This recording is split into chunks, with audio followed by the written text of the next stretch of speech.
Assalamualaikum warahmatullahi wabarakatuh. Perkenalkan, nama saya Himatul Al-Makasari dari kelas 07 TPLE 002 dengan NIM 2010 1945 Di sini saya akan membuat Facebook video yang berisi jawaban dari soal UAS keamanan komputer. Usulan rancangan Blueprint Proposal Project Infrastruktur Pembangunan Pusat Data Nasional dengan manajemen risiko mempertimbangkan pengalaman dan isu yang terjadi di negara lain. Berikut ini adalah usulan Blueprint Proposal Project Infrastruktur Pembangunan Pusat Data Nasional atau PDN yang mengedepankan aspek manajemen risiko atau risk management. Yang pertama adalah keamanan infrastruktur fisik.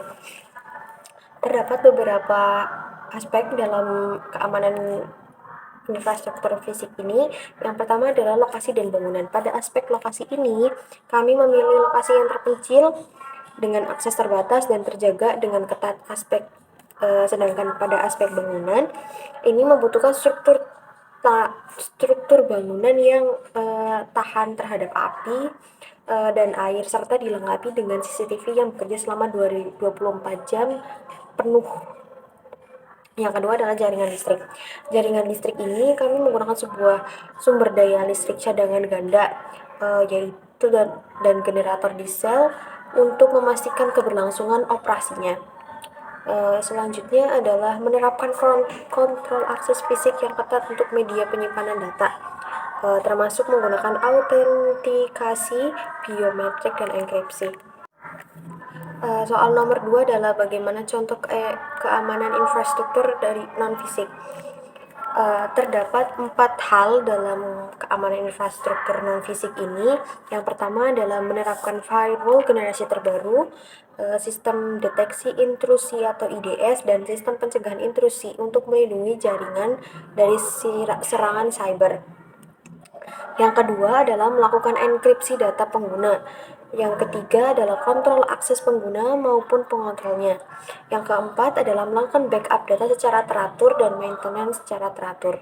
Proyek infrastruktur pembangunan pusat data nasional yang saya usulkan, yang pertama memanfaatkan teknologi virtual untuk meningkatkan fleksibilitas, efisiensi dari penggunaan komputer itu sendiri.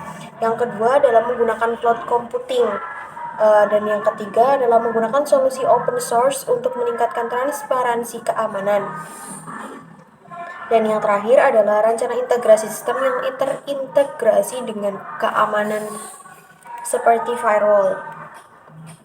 Yang keempat adalah contoh SOP dalam bentuk flowchart untuk penanganan serangan ransomware.